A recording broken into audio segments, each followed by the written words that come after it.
My family sued me as a fake veteran. Then, military police stormed the courtroom. My family sued me as a fake veteran. Then, military police turned the courtroom. Upside down, I've never been afraid standing before the barrel of a gun, but that morning in the small kitchen, my hands trembling slightly around a hot cup of coffee, I realized there was something more terrifying than war, not knowing who you are when you no longer have to fight. The sun hadn't risen yet, only the whistling wind outside the window and the faint clink of ceramic tiles under the soles of my old military boots, which I still wore out of habit.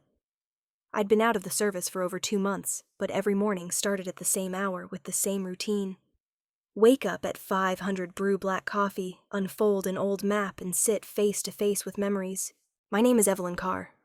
Retired Major, 44 years old, 21 years served in the United States Army. I've been to 3 continents, 6 major campaigns, witnessed lives vanish right beside me, yet kept moving forward. I wrote condolence letters by hand, when there was no electricity in Kandahar, held the hand of a young soldier in Fallujah, as he repeated his mother's name, stood between a school and a hail of bullets, because I was the highest-ranking officer within a 2-mile radius. But that day, I was just a middle-aged woman trying to find her breath after too many years of living on instinct. I was used to giving orders. I'd called for reinforcements, led teams to recover bodies, gauged the wind to save lives. But no one trained me to listen to my own silence in a house devoid of gunfire or the footsteps of comrades. After leaving the military, I didn't know where to go. No family waiting for me. No children. Most of my close comrades had either transferred, died, or returned as shadows of themselves. I ended up in Oregon for a simple reason: my father had passed. And he left me a house, not a mansion, no rose garden or antique fireplace. Just a 3-bedroom wooden house, its faded walls standing alone on a cliff overlooking the Pacific, where if you're not used to it, the sound of waves crashing against the rocks will keep you up all night. I never thought my father would leave that house to me. In our family, I was the child who vanished from every dinner, Thanksgiving, Christmas, or birthday. When people mentioned me, they often added in the war zone. My older brother Grant was the one who inherited the family business, a reputable coastal real estate investment firm. My mother was always the family's face, elegant dresses, pearl necklaces, a smile polished to perfection. And Miles, my younger brother, lived quietly without conflict or distinction, always a shadow trailing others. Me, the only daughter and the one who didn't belong. I don't know what made my father choose me. Maybe because I was the one he couldn't control, or maybe because he knew if he left the house to Grant, it would soon be sold off as a luxury retreat. But I want to believe he chose me for a deeper reason, that he knew I needed a place to survive the war, not with weapons, but with memories. I remember the moment the lawyer read the will. Grant sat to my left, impeccably dressed in a suit, staring straight ahead without blinking. My mother was silent, lips pressed tight.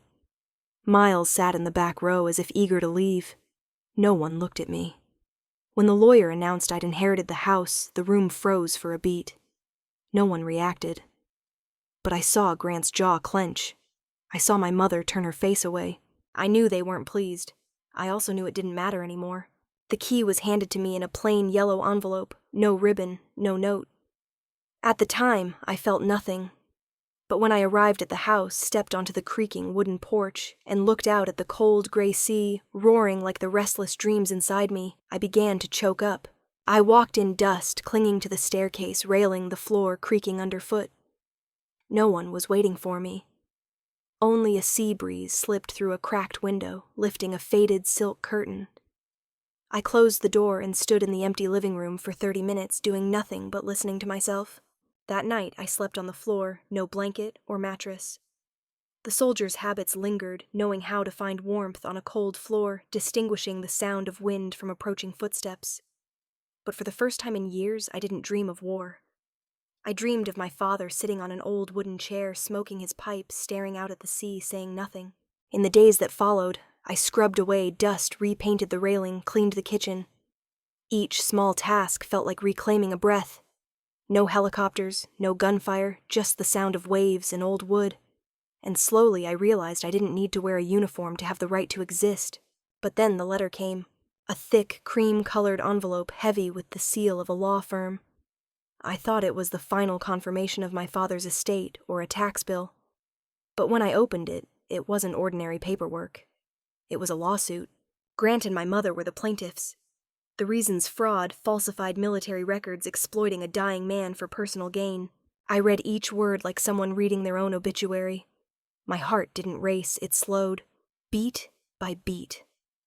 The heart of a soldier knew this blow didn't come from an enemy, but from behind. I folded the file, placed it on the table, and walked to the window, gazing at the ocean rhythmically crashing against the rocks. I didn't feel anger. I didn't feel pain. Just an endless emptiness. That night I brewed coffee at 2 a.m. As steam rose from the ceramic mug, I knew this wasn't a fight for survival. This was a fight to keep the only thing I had left my name. I survived war, but could I survive my own family? I never imagined the place I'd end up would have a slanted tile roof, weathered wooden walls, and windows that creaked with every strong gust. But when the old pickup truck stopped before the moss-stained steps, my heart beat with an oddly steady rhythm. Not because the scenery was beautiful, it wasn't. Not because it sparked memories I'd tried to forget. But because for the first time in 21 years, I stood before a door that led to no mission, no code, no map. Just a door. For me. The house stood alone on the cliff facing the Pacific. Waves crashed against the rocks almost all day, sometimes roaring like a scream, sometimes whispering through the cold fog. The salty sea breeze seeped through window cracks, coating everything in a layer of time's dust that could never be wiped clean. I stepped inside. The wooden floor echoed with a familiar creak I hadn't forgotten. Maybe right here as a child, I hid from my mother, pressing my ear to hear rain on the tin roof. Maybe in that corner, I sat watching my father carve wood sunlight slanting through the back door, turning dust into golden specks. But those memories had long retreated into a distant drawer of my mind. When he was alive, my father spent nearly 3 years fixing this house.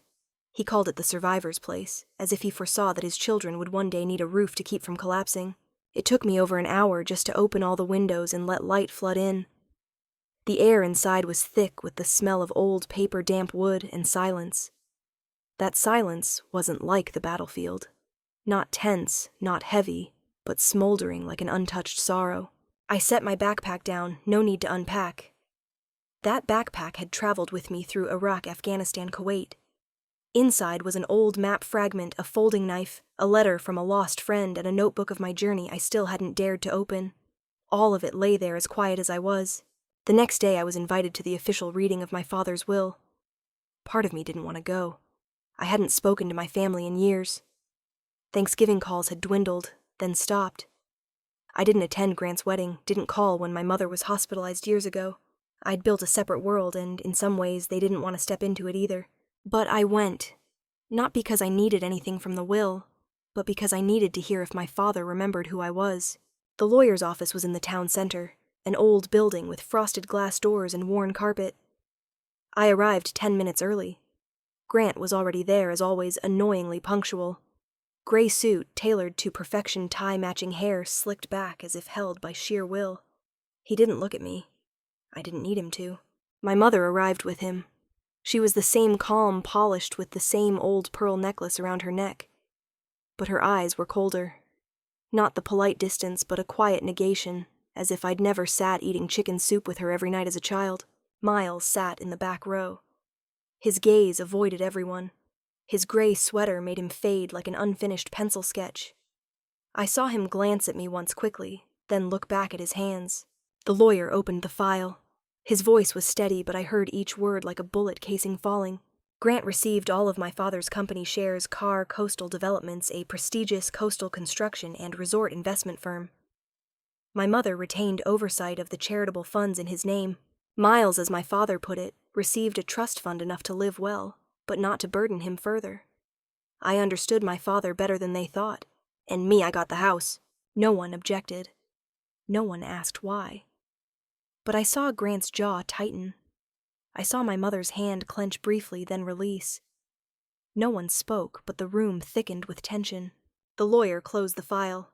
Mr. Carr said this was the only place he wanted Evelyn to keep. His exact words, "She's the only one who knows what this place means." Grant stood first, leaving without a word. My mother followed. Only Miles lingered for a moment. He stood beside me briefly, as if about to say something, then lowered his head and walked away. I stepped out of the office into Oregon's dry cold, a light drizzle falling. There was no joy in me. No hurt either. Just a quiet question. What would I do with memories others only wanted to erase? Days later, I officially moved into the house. I bought canned food, a few water bottles, a basic repair kit. I had no desire to change the furniture or hang pictures. The house didn't need changing. It needed to breathe like me. I started with the wooden porch, where my father used to sit and smoke when I was young. I repainted each railing. The new wood color didn't hide the old cracks, but that comforted me. Some scars shouldn't be hidden. They remind you that you survived. Each night I sat by the window watching the sea.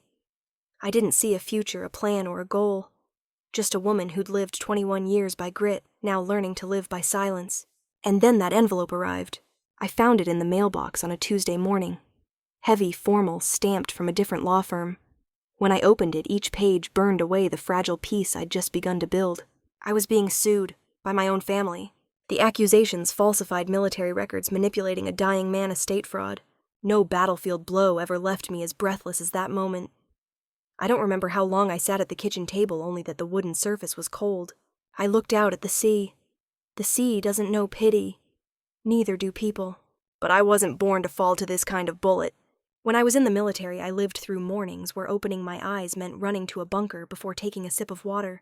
But that morning, no sirens blared, no missiles whistled, no one shouted over the radio. Just a short, rhythmic knock at the door, cutting through the early fog and skin-piercing cold of Dorrance Bluff. I opened the door, and the mail carrier handed me a large cream-colored envelope, thick and stiff, as if crafted from someone's cold intent. He said nothing beyond sign here, then turned away, leaving me alone with a bundle of papers, like an unexploded round in my hands. I didn't open it right away. Some instinct honed in the blasts of Basra told me this wasn't just paperwork. It was an attack. I set it on the kitchen table, brewed coffee twice as strong as usual, and only sat down to read once my hands stopped shaking. The language in the lawsuit was sharp, careful, chosen, like a surgeon's scalpel. The plaintiffs were none other than Grant and my mother, Miriam Carr. They accused me of fabricating my military history, forging documents, exploiting my father's final days to steal the estate, specifically the house I now lived in. I read it 3 times, not to understand but to believe.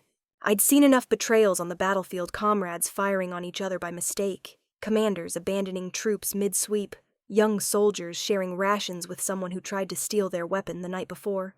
But nothing prepared me for the feeling of being branded a fraud by my own blood. I wondered, how did they expect me to react? Call them screambag, or scramble to defend myself like a caught criminal? I did nothing. I just sat staring out the window. The sea kept crashing against the cliff below. Its steady rhythm, persistent, unchanging, defiant, reminded me of nights on watch, when life and death were separated by a single hitch in breath. I set the file down. Every page was signed, stamped, dated. My mother's signature, elegant as her Christmas card, sat below lines accusing me of deceiving my dying father. Grant's was bold, decisive, as if this lawsuit were just another business move. I didn't know which felt stronger, pain, anger, or the shame I didn't want to admit. I'd thought I could come back and live simply. Tend plants fix my father's house, brew coffee each morning, without checking windows or locking doors. I thought they'd leave me alone. That after all the years I'd been gone, they'd let me exist in the rest of my life as a harmless shadow. I was wrong. I wasn't the enemy, no. I was the threat to what they wanted to keep, to the story they'd built about this family, and especially to the image they were trying to control. A female soldier returning after over 2 decades, suddenly inheriting her late father's house, a house Grant had planned to list as a luxury resort just years before. That didn't fit the narrative he wanted to maintain. And my mother, she'd never accept anything that made our family look different, even fractured. A soldier daughter, unmarried, childless, scarred inside and out. That wasn't the image she wanted on display at her dinner parties. I called Miles. The phone rang 4 times before cutting off. I didn't call again. If he chose silence, I wouldn't force him. I'd learned over the years that some people love you, but only enough to watch from a distance. I started to respond the only way I knew how I prepared. I pulled out my military files, commendations, deployment orders, unit lists, VA medical reports, photos from base camps. I labeled each item, numbered them, organized them by timeline. I checked dates, stamps, signatures, then scanned everything to a secure drive. Not because I thought they'd win, but because I knew truth held no value unless backed by evidence. When I flipped to an old photo taken in Baghdad, me standing in mud rifle propped a tired smile, I felt my spine stiffen. Not from painful memories, but from a realization they didn't just want to take this house from me. They wanted to erase me from my father's memory. I'd always thought Grant was an opportunist, skilled at planning, manipulating, reading people. But this faking military records teaming with my mother to build a legal accusation, it wasn't just an estate dispute. It was a hunt for my honor, aiming to make me vanish as if I'd never existed. I remembered what my father said when I first enlisted. Sometimes the only thing you bring back from war is your name. Don't let anyone take it. I wasn't going to let them. Not now. Not after everything I'd traded to survive. I brewed a fresh cup of coffee. The sky had darkened, but I wasn't tired. Only a quiet energy rose in my chest like the cold snap of chambering around before an ambush. I wouldn't call a lawyer yet. I wouldn't run to the press. I wouldn't seek justice by crying or begging. I'd face them, step by step, with documents, with truth, with what they didn't think I still had. And this time I wouldn't just survive. I'd reclaim my name. Some wars don't involve gunfire, spilled blood, or battle cries. They start in silence. In the hours when the world sleeps, and you sit alone facing yourself, old paper's lines, that once meant something, now questioned, distorted. That war doesn't demand you shoot anyone. It demands you hold fast to the truth, even as others try to pry it from your hands. I began at 3 a.m, not because I couldn't sleep. I could if I wanted. But I knew that kind of sleep, brief, dreamless, yet waking to the same reality. The lawsuit still on the table, doubts lurking behind my neck. I didn't need rest. I needed a plan. Coffee brewed in the old pot. The steady drip echoed like a heartbeat, keeping calm on the edge of erasure and survival. I started unpacking boxes of documents from the attic. I'd kept them not out of caution, but because I thought one day I'd need them to tell my story, not to defend myself against my own family. The first box held the basics, enlistment papers, deployments, transfer letters, all stamped, unit-coded, signed by commanding officers. I knew every line by heart. I'd honed them like a soldier polishes a blade. The second box held commendations and medals. Not all were prestigious. I was never a hero, but I'd been in places no one wanted to go, done things no one wanted to do. There was a certificate for saving a wounded soldier during an ambush in Kandahar, a memorial letter from the Pentagon after my unit lost 2 men in a friendly firebombing, a handwritten note from the youngest soldier in my squad, Major Carr, "You're the only one who believed I wouldn't run." I spread them on the table, sorted by year, by campaign. I opened my laptop, started backing up. The first file was named Carr Defense Jar Main Folder. I emailed the Veterans Affairs Office requesting all original records under the Freedom of Information Act. I knew it would take time, but time was something I had, and I planned to use every minute to fight back with the truth. By 5 a.m., as the waves outside softened into a low hum, I began cross-checking my records against online databases. That's when I noticed something off. A record from the Mosul campaign, where I was platoon commander, was missing from the online system. Instead, it listed me as on medical leave.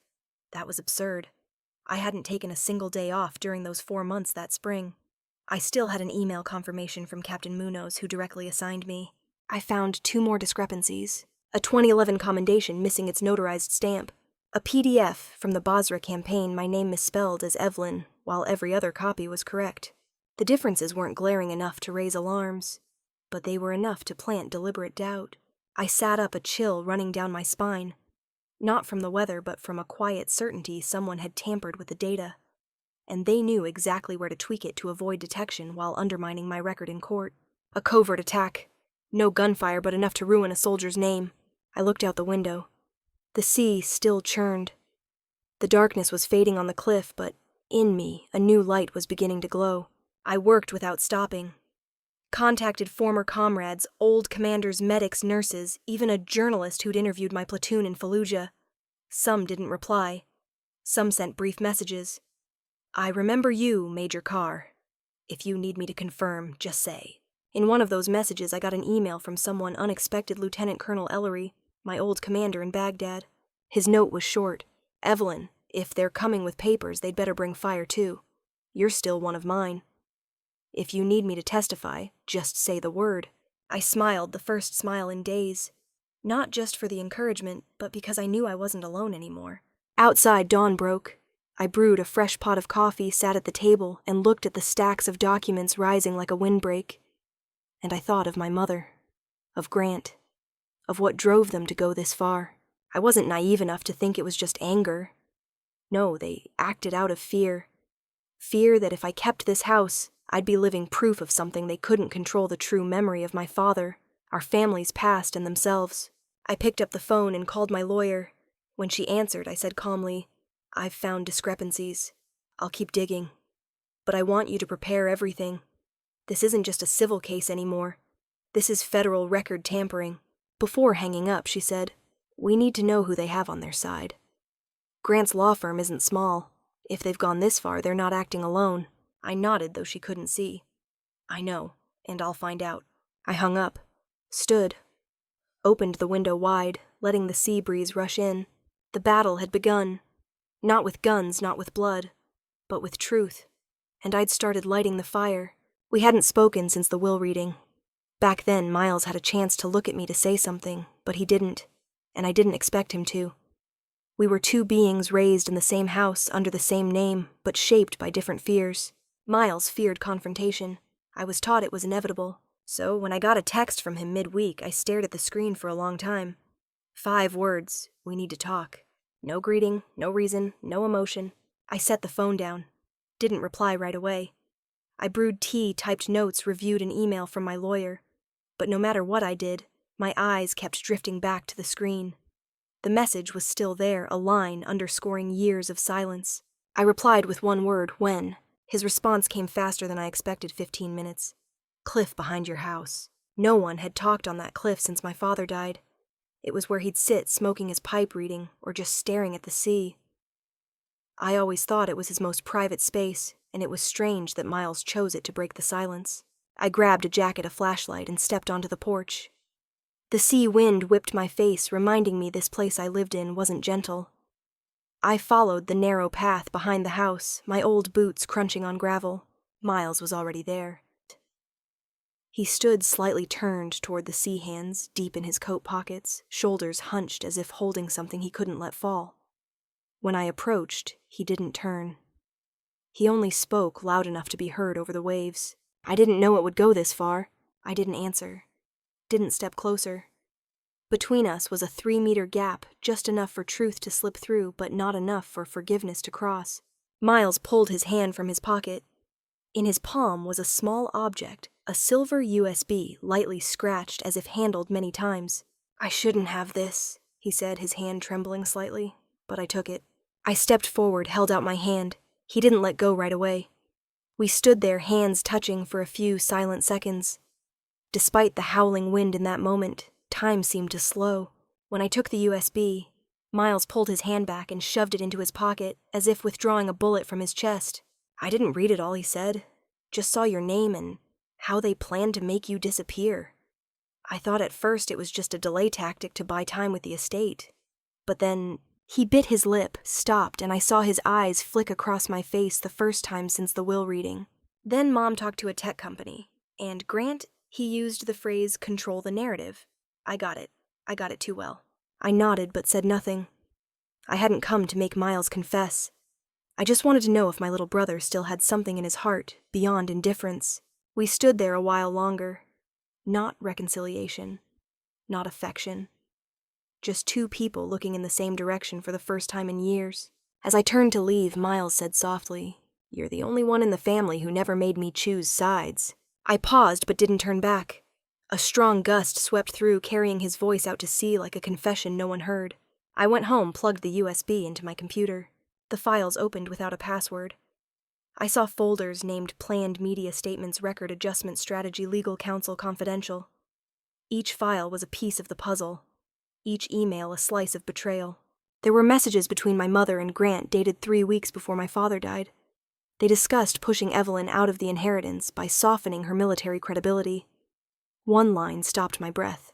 "Just make her look inconsistent. No need to destroy. Just make people question." In another email chain, Grant corresponded with a Boston-based tech firm specializing in restructuring sensitive information in public databases. They discussed temporary edits to my VA records and even a press script if the story leaked. I scrolled down, reading each line like someone defusing a bomb. There was a draft article sent to a friendly reporter mentioning concerns about a female veteran with psychological issues from Middle East deployments. I felt like I was watching my own image erased line by line, word by word, trace by trace. I didn't cry, didn't scream. I just sat still, hands on the keyboard, like someone about to answer a question no one really wanted to hear. They'd planned it meticulously, almost perfectly. But they forgot one thing: I'd survived places where breathing was a luxury. I wasn't easily erased. I saved everything to an external drive, backed up a copy to a private cloud. When the screen went to sleep, I leaned back in my chair. I knew I was about to step into a quagmire with no retreat. But for the first time since the lawsuit arrived, I felt something like strength. Not power. Agency. I picked up the phone, called my lawyer again. "Karen, I have evidence. And we're not just defending. We're going on the offensive." I don't know what made Miles come back. Maybe guilt.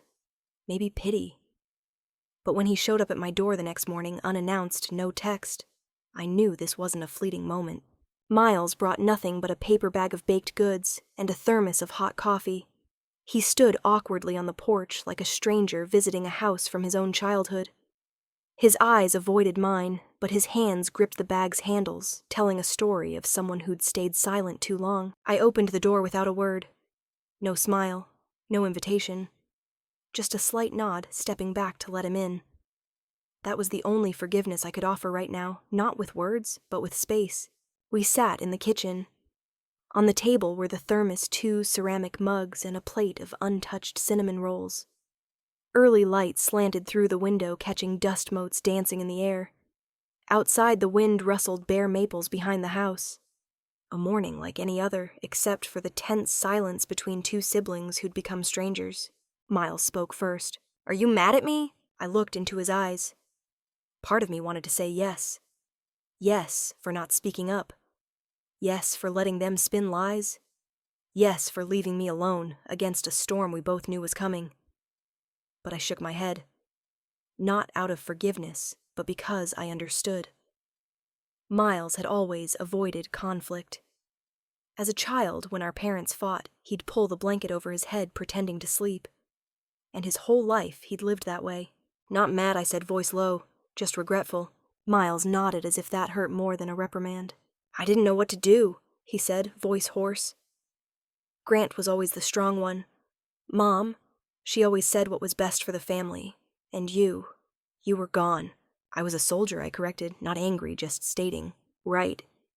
But to me, back then, gone was gone forever. I didn't understand why. I just saw everything fading. Your photos moved off the shelf. Your calls got fewer, then stopped.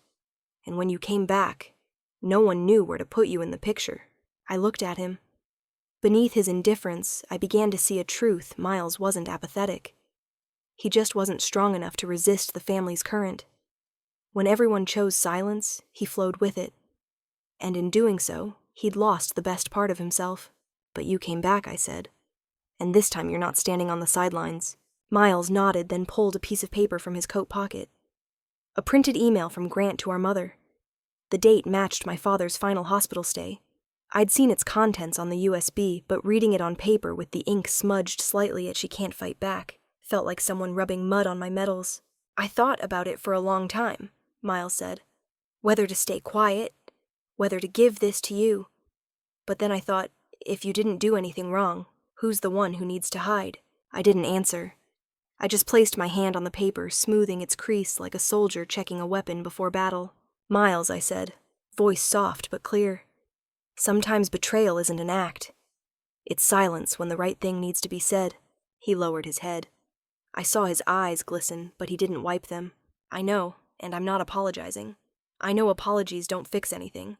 I just want, this time, if you fight, I won't turn my back." A small sob escaped his throat like a pressure valve held shut too long. I didn't know if sibling bonds could be mended with a few words, but I knew truth needed allies. And sometimes allies weren't the strongest, but the ones who dared to return when everyone else walked away. I stood, poured more coffee, handed a mug to Miles. He took it with both hands like holding something ceremonial. "Are you scared?" he asked, looking at me directly for the first time since entering. "Of what?" "This. The court. The family. everything coming to light. I thought for a moment, then nodded slightly. Yes, but I'm scared of something else more. Miles tilted his head. I'm scared, I said slowly, that the truth won't be spoken. That they'll win not with reason, but with louder voices, stronger connections, more money. I'm scared that if I stay silent, people like me who stood between bullets to protect others will be erased from memory just because they're inconvenient. The room fell silent. After a while, Miles said softly, "Then I'll speak, in court, if needed." I looked at him. No longer the little brother hiding behind his older sibling. I saw a man trying to stand tall. Not steady yet, but starting to stand. I nodded. Thank you. That was all I could say. No tears, no need for hugs. Just acknowledgement. When Miles left, I walked him to the porch. He paused, facing away from the sea, then said without looking at me, "Dad once told me, don't let others write your story." I didn't understand then. I do now. I stood still, watching his figure fade down the path. His steps weren't hesitant anymore. Slow, but sure. I returned to the table, opened my laptop, and pulled up the USB files. My eyes scanned quickly, my mind organizing. I wasn't alone anymore. And I had not just evidence, but something more valuable, a witness's voice, and a brother who'd found his own. This campaign had a name. I titled the email to my lawyer, "Allies Are Ready." They thought this was a property dispute. An old house on a cliff, a few numbers in a will, a piece of real estate not profitable enough for the market. They were wrong. From the day I opened the lawsuit with its cold, cutting accusations, I knew this wasn't about money. This was a deliberate plot to destroy my honor, and I, Evelyn Carr, was the target to be erased from our family's collective memory, as if I'd never existed. My lawyer, Karen Briggs, wasn't the type to comfort me with phrases like, "It'll be okay." She didn't work with emotions. She worked with structure. The only thing that moved her was a case tight enough to walk into court with the confidence of cold steel. We met at a small cafe in Newport near City Hall. She arrived on time in a gray wool coat, hair neatly pinned, eyes unblinking, as if scanning a report before signing off. Before her were 3 thick files, each labeled clearly, Basra, period, Kandahar campaign, evidence of data tampering. "How many have agreed to testify?" she asked as soon as I sat down. 8, I replied. 3 commanders, 2 squad mates, a field medic, a war correspondent, and Miles, my brother. Miles, she raised an eyebrow. "I thought he wasn't on your side." "He wasn't for or against," I said. "Now it's different. He has internal documents, emails, media plans, confirmation of record manipulation services from the tech firm Grant hired." Karen didn't take notes. She just nodded slightly, then slid a technical analysis report toward me. "We had a data forensics expert review the discrepancies in your submitted records," she said. "There are at least 4 altered entries, enlistment date, deployment locations, service duration, and notably the commendation for rescuing a wounded soldier. It's been completely removed from the public system." I nodded. Not surprised, but my heart still tightened. Knowing it was one thing. Seeing the truth printed on paper felt like a slap to the memories I'd lived for and survived by. "They did it cleverly," Karen continued. "Not enough to be noticed immediately, but enough to cast doubt if you didn't have hard copies. Luckily you do." I looked at her, then said quietly, "I kept everything not because I feared suspicion, but because part of me thought, maybe one day I'd need to remind myself I was really there." She paused for a beat. Her sharp gaze softened just a fraction, like a breeze passing through a sealed building. Then she said, voice low, "It's time to prove it, not for you, but for everyone who believed in you and was forced to stay silent." I left the cafe with a briefcase of documents and a long list of leads to double-check. That afternoon I called Lieutenant Colonel Ellery, my old commander in Baghdad.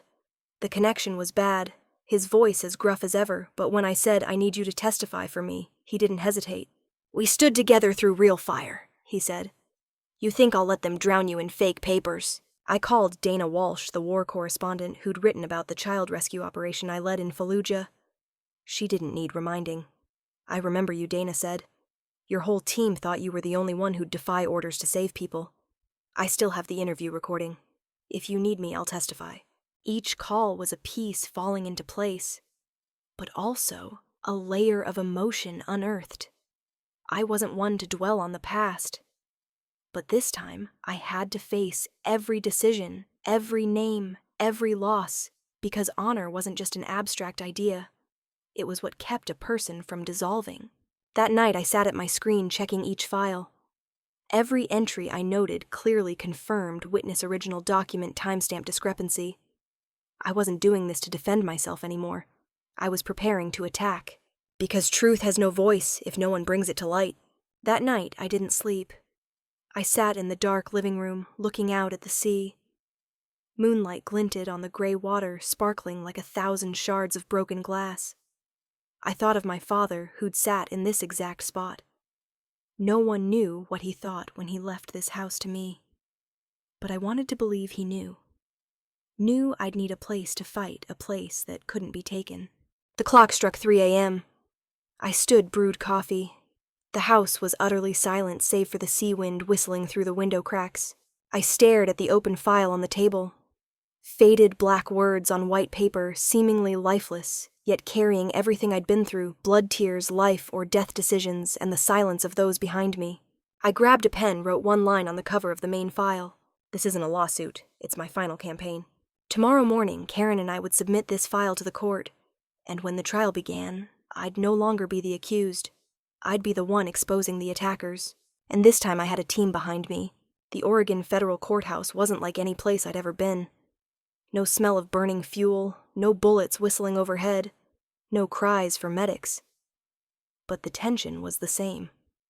The silence in the courtroom, the soft tap of shoes on marble, the glances of those awaiting the inevitable. It all reminded me of the moments before a battle. I walked in at 8:45 a.m. No uniform, no medals, no name tape.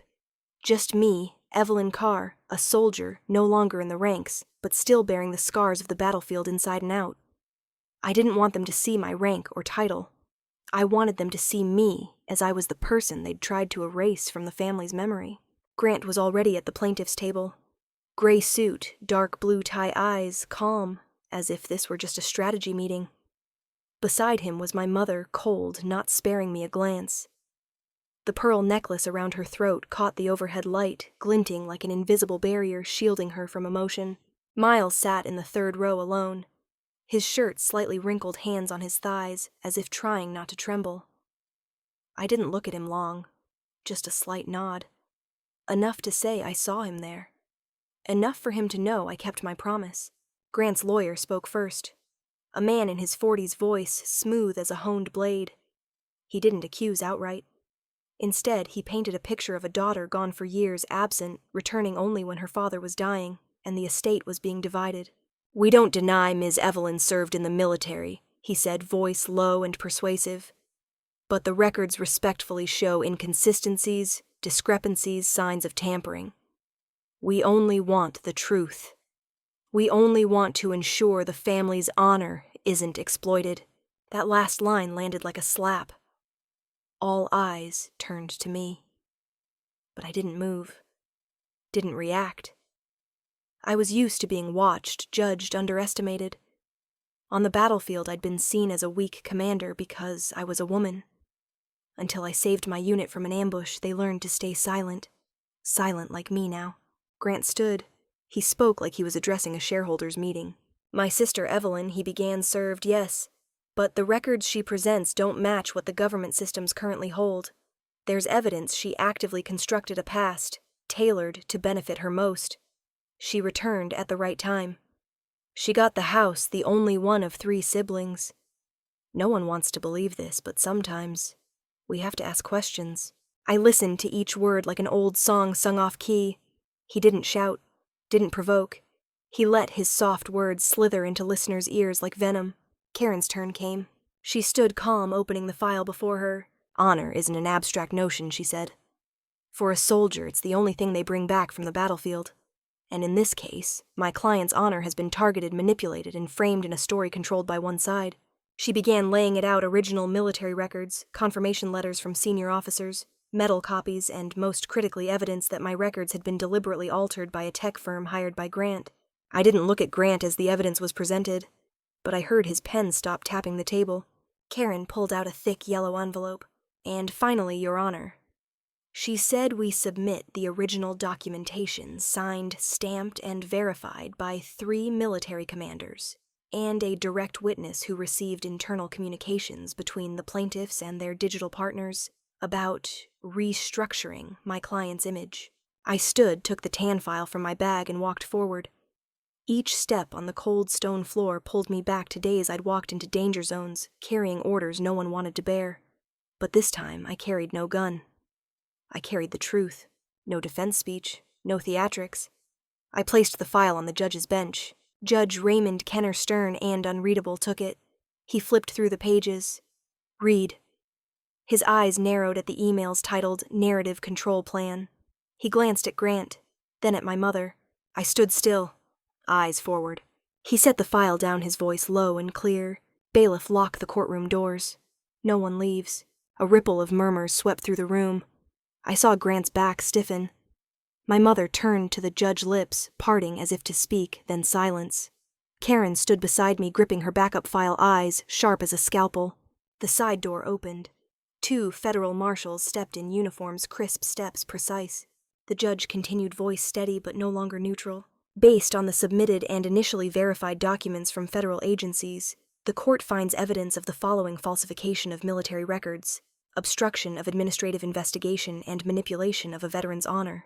Grant turned to his lawyer. His face was pale. My mother raised a hand to her mouth, but couldn't hide her shattered gaze. The judge nodded to one of the marshals. Officer, take the file and forward it to the federal prosecutor's office. This civil proceeding is temporarily suspended for a criminal investigation. Another wave of silence swept through, but this time no doubts lingered. Just the truth, heavy, cold, undeniable. I sat down. Karen turned to me, gave a slight nod. No words. I knew why. This wasn't a moment for celebration. I walked out of the courthouse like someone escaping the final line of fire. Not a victor. Just a survivor. No armor, no one calling me Officer Carr. But I was still here. The name Evelyn, once doubted, dissected, defamed, had returned to its rightful place. No applause needed to confirm it. The early spring wind brushed my cheek as I descended the cold stone steps. A light shiver ran down my spine, not joy, but release. I didn't expect anyone to be waiting outside. Karen had gone back to her office to handle the next paperwork. Miles hadn't texted. My mother and Grant were still inside, facing the consequences they'd built to destroy me, now crushing their own shoulders. I got in my car, started the engine, and drove. No music, no calls. Just the sound of the engine blending with the wind, simple sounds I'd lost in the journey to reclaim my name. Dusk fell as I turned onto the dirt road leading to the cliffside house. The smell of sea salt mixed with dry grass and decaying leaves. The wooden gate still leaned crookedly as it had when I first returned. I didn't fix it. Not out of laziness, but because some old honest things shouldn't be changed. Inside, I hung my coat on the hook my father once used. My dust-covered boots sat under the steps where my mother always made me leave them. The living room was quiet. The sea breeze slipped through the window cracks, bringing the sound of waves, and a chill just sharp enough to make me shiver, but also to remind me I was in a place no longer threatening. I climbed to the attic, the small space where I used to hide high school letters, where Miles and I snuck a radio to listen to music when our parents fought downstairs. I opened the heavy oak chest solid as memory, and I saw it. An envelope. No address, no postmark. Just a slanted line on pale yellow to Evelyn. If you make it back in time. I sat on the floor back against the chest. My hands trembled slightly as I opened it, not from fear, but because my heart suddenly tightened. My father's handwriting straight, square, sturdy as he was. The letter was short. Evelyn, maybe when you read this, things won't be the same. I can't predict people's hearts, nor stop the winds shifting in this family. I just want you to remember, to leave with only your name, you need something they don't understand. But I do. This house is yours, not for its value, but because it's the only part of me that wasn't traded away. Stay strong, my daughter. Dad, I read it again. 3 times. 4. And each time tears fell at that line. They don't understand. But I do. Being truly seen after all those years of fighting in silence was a comfort no justice could provide. Not victory, not compensation, but a quiet acknowledgement from someone who'd placed faith in me before any evidence was brought to light. I tucked the letter into the drawer where I'd once hidden things I wasn't brave enough to say. Then I stepped onto the porch. The sea was still there, deep, vast, honest. I sat on the wooden chair my father had repaired by hand after a storm. back against the wall, eyes fixed on the misty horizon. No one beside me. No celebratory reunion. No framed photo with a triumphant smile.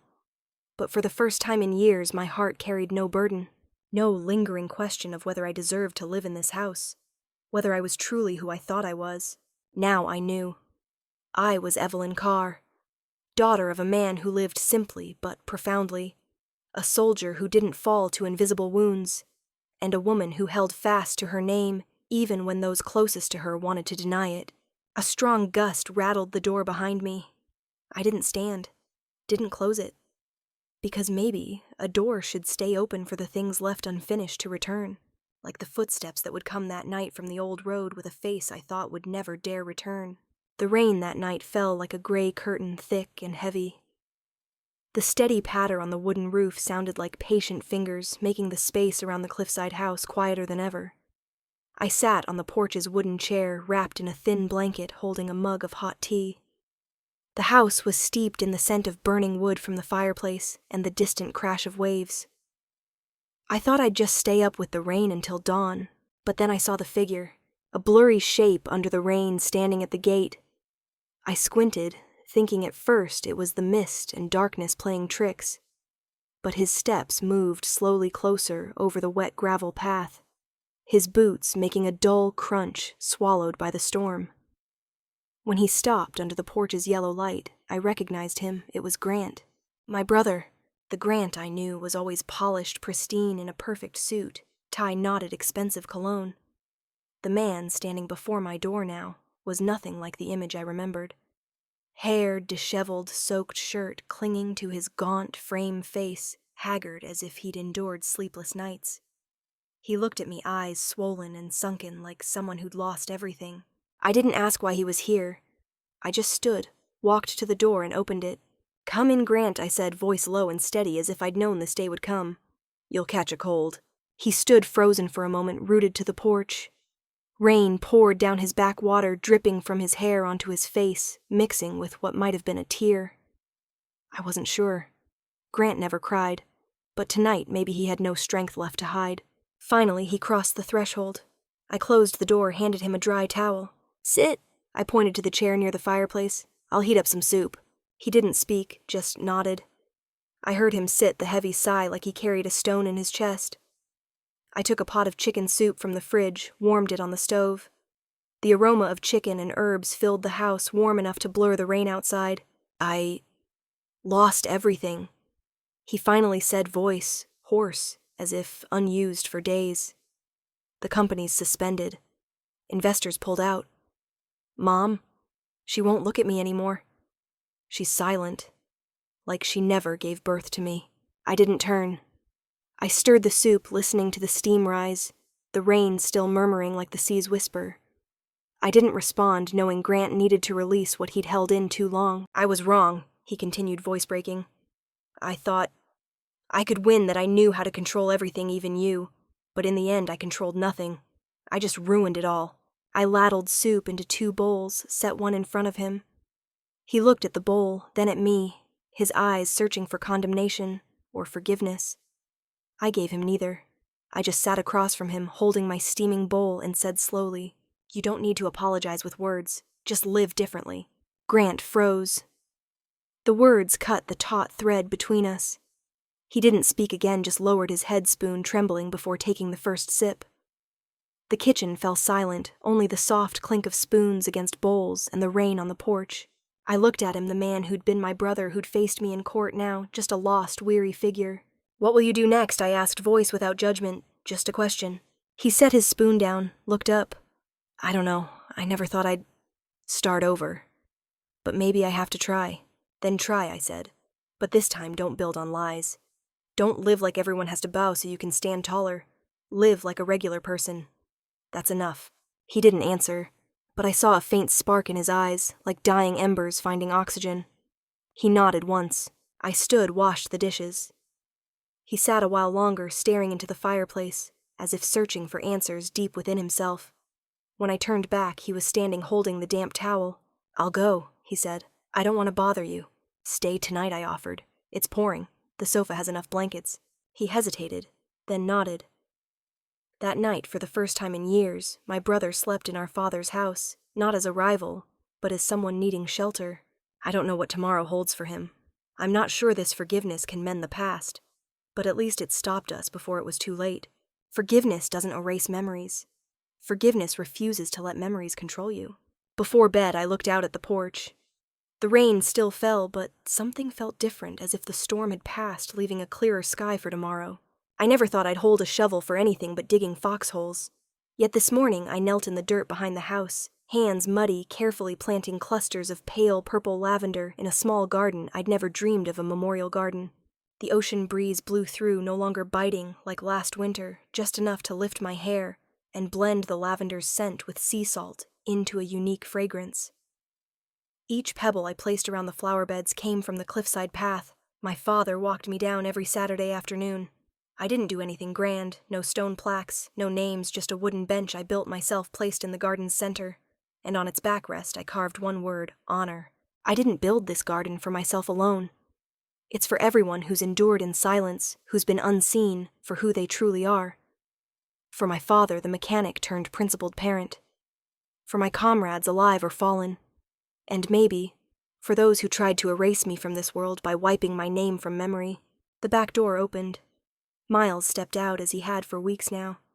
He carried a new bag of coffee, the kind we drank in the service. I looked up and he gave a small wave, then sat quietly on the bench beside me. He no longer asked about my military days. Maybe he finally understood some stories don't need words. Once he brought an old book, our father's journal, which we thought was lost. In it were notes about Evelyn, not the uniformed daughter, but the child who climbed trees in the backyard, who sewed Miles's torn shirt because our mother was too busy, who said I want to be someone Dad can be proud of. Now no one had to prove that anymore. We just sat together listening to the breeze through the newly planted trees. Last week Grant left. He didn't say goodbye. I only found a note on the kitchen table next to the bowl of soup I'd saved from the day before.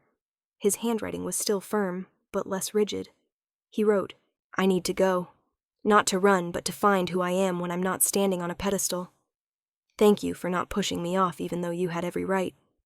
No signature below, but I knew it was him, and I needed nothing more. My mother hasn't reached out. She withdrew from board meetings, vanished from the charity events she once hosted with Flair. Rumor says she moved to live with relatives in Maine, but I don't care anymore. I've learned that clinging to some ties only tears them further. Sometimes letting go is the only way to keep what little good remains. That spring came early. The cactus by the porch bloomed for the first time in nearly a decade. Each morning I brewed coffee, stepped onto the porch, listened to the sea, and watched sunlight glide across the house's gray wood. Time no longer felt like a scratch on my skin, but a soft moss covering losses easing their sting. I didn't dream of victory. I dreamed of a silence free of resistance. No need for applause. No need to be called a hero. I just needed to live as Evelyn, the woman of the cliffside house, the memorial garden, the sunny mornings, with coffee scented like burning wood. And though no one waited for me at the road's end, I knew I'd walked the right path. Someone once asked me, does forgiveness make the past disappear? I answered no. Forgiveness only keeps the past from controlling your future. I looked back at the garden. The lavender was blooming. Each cluster rose like a gentle whisper. We're still here, we're still standing. Not after victory, but after the most forgettable wounds. That night, I sat by the fireplace wrapped in a blanket rereading my father's letter. The ink had faded, but its meaning deepened. I folded it, tucked it into the pocket of his old coat on the door hook. Then I stood, looked out the window where the spring sky was shedding its last clouds. Peace didn't come with triumphant horns. It came with the chirp of early crickets, the breeze over the cliff, and the familiar footsteps echoing from the hallway behind. I turned. Miles stood there holding an old framed photo, his eyes smiling. Found this in Dad's book chest, he said. Didn't get a chance to give it to you earlier. I took it. It was us 3 kids on the porch, Evelyn, at 10, Grant grinning with missing teeth, Miles with chocolate on his face. Dad stood behind hands lightly on our shoulders. I didn't cry. Just nodded, then placed the photo on the table by the fireplace. Some things don't need words, but they remain. Clearer than cannon fire, clearer than a courtroom's judgment. We were once a family. Now we each walk our own path. but at least I kept what mattered most, myself. This morning was unusually quiet. The sky spread a deep blue silk, cloudless, and the sea below the cliff lapped with small waves sighing softly. I placed my hand on the old railing, its paint peeling each scratch like a warrior's scar, not beautiful, but real. I'm no longer Major Evelyn Carr of the 75th Brigade. No longer in uniform, no longer walking under Fallujah's sand skies or Kandahar's misty rains. I'm just a woman nearing 50, living in an old wooden house, brewing coffee each morning, tending a small garden out back. But I know I've never been stronger. No one needs to pin a medal on me. No one needs to carve my name in stone. True honor isn't in medals or speeches. It's in how I move forward each day without bitterness, without hate, holding only what's worth keeping, self-respect. Miles came by late afternoon. He brought a stack of old papers, a copy of the letter my father wrote me, one he never sent. He'd transcribed every line, fearing the original would fade with time. I read it, my hand trembling slightly at the underlined parts in old ballpoint ink. If you return one day without that uniform, don't be afraid. Titles can be given and taken. But honor, true honor, is something only you know you have, and no one can touch. I reread that line. Something like a long, locked door creaked open, letting light spill in. Not the blinding light of victory, but something gentle, quiet, the light of being seen for who I truly am. I never replied to my father's letter. But today, I'll write back. Not to send, but to understand that I no longer live to prove anything. Dear Dad, I'm still here. The cliffside house still stands as you built it with your own hands. The garden Mom once hated for ruining the architecture now blooms with lavender and mint. Miles visits every weekend. He brings fresh bread and no longer looks at me like he's afraid I'll vanish. Grant.